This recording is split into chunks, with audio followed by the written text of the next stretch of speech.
Halo semuanya. Hari ini kita bahas topik yang bikin orang sering berdebat sambil makan gorengan. Rezeki. Di satu sisi ada yang bilang rezeki sudah ada jatahnya. Di sisi lain ada yang bilang harus dikejar keras. Kita undang dua orang hebat.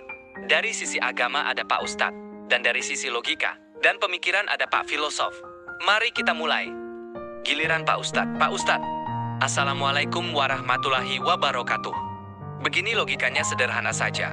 Rezeki itu sudah ditetapkan oleh Allah SWT sebelum kita lahir. Mau sekuat apapun kita berusaha, mau sepanjang apapun begadang, kalau jatahnya memang segitu, nggak akan bertambah 1 sen pun.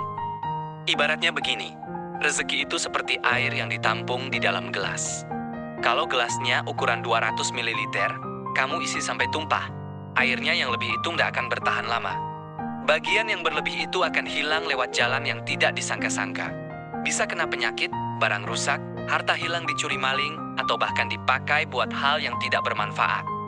Jadi pesannya, bekerjalah secukupnya saja, jangan terlalu ambisius. Kalau sudah dapat yang cukup, syukuri saja. Kalau dipaksa melebihi jatahnya, akhirnya cuma sia-sia seperti mengisi air ke ember bocor. Capek-capek diisi, akhirnya habis juga. Tanggapan Pak Filosof. Wah, pandangan Pak Ustadz ini terdengar logis. Tapi maaf harus saya katakan, cukup sempit dan agak dogmatis. Mari kita lihat kenyataan di dunia nyata. Kalau benar rezeki hanya pas sesuai jatah tanpa usaha, mari kita lihat daftar orang terkaya versi majalah Forbes. Mukesh Ambani dari India, Bill Gates, Elon Musk, sampai pendiri perusahaan teknologi besar lainnya. Apakah mereka kaya cuma duduk santai menunggu turun? Tidak. Mereka bekerja keras, mengorbankan pikiran, tenaga, dan mengeluarkan biaya besar untuk riset dan pengembangan bertahun-tahun. Sekarang pakai analogi lain, rezeki itu bukan cuma satu gelas tetap, tapi ukuran wadahnya bisa kita besarkan lewat usaha. Kalau awalnya cuma gelas kecil, lewat kerja keras, ilmu, dan inovasi, kita bisa ganti jadi ember, lalu bak, sampai kolam besar. Kalau argumennya sudah ditentukan, mari kita amati secara global. Kenapa negara yang mayoritas penduduknya beragama dan dekat dengan nilai ketuhanan seperti Somalia, Yaman, atau sebagian wilayah Bangladesh, justru tingkat kemiskinannya sangat tinggi? Sementara negara-negara maju yang tidak selalu identik dengan religiusitas tinggi justru sejahtera. Sejarah juga membuktikan, dulu Indonesia dikenal kaya raya, tapi saat tidak dikelola dengan baik dan tidak berusaha mengembangkan potensi, kekayaan itu terlepas. Sebaliknya, negara seperti Jepang yang tidak punya sumber daya alam banyak, tapi berusaha maksimal mengembangkan ilmu dan teknologi, akhirnya jadi negara makmur. Jadi kesimpulannya, rezeki ada itu potensinya, tapi usaha adalah kunci membuka jalan dan memperbesar wadahnya. Tanpa usaha, rezeki yang sudah ada pun bisa terlepas begitu saja. Tanggapan balik tambah kelucuan. Pak Ustadz, wah Pak Filosof, saya tidak bilang jangan bekerja. Maksud saya, jangan berlebihan sampai lupa diri. Orang kaya yang disebutkan itu boleh saja berusaha, tapi yang sampai ke tangannya pun tetap sesuai jatahnya. Kalau dia berlebihan, nanti juga hilang lewat jalan lain.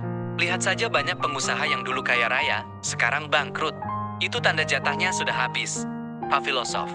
Baiklah Pak Ustadz, saya akui ada yang bangkrut, tapi justru itu prosesnya.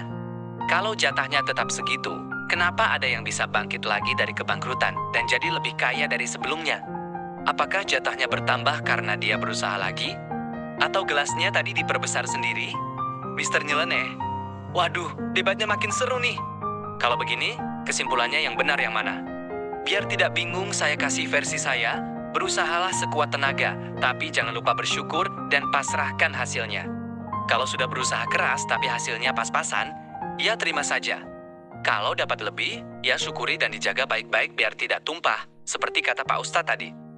Kesimpulan, jadi intinya, Pak Ustadz mengingatkan, rezeki ada batasnya. Jangan terlalu serakah. Apa yang berlebih akan hilang dengan sendirinya. Pak Filosof mengingatkan, usaha dan kemampuan bisa membuka peluang dan memperbesar kesempatan mendapatkan rezeki. Dua-duanya sebenarnya saling melengkapi.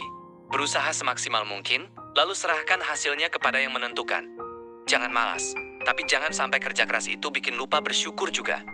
Penutup, nah, begitulah debat konyol tapi bikin kita berpikir soal rezeki. Kalau menurut kalian mana yang lebih masuk akal? Tulis pendapat kalian di kolom komentar ya. Jangan lupa tekan tombol like kalau video ini menghibur dan bermanfaat, share ke teman yang suka debat, dan subscribe supaya nggak ketinggalan konten seru lainnya. Sampai jumpa di debat konyol berikutnya.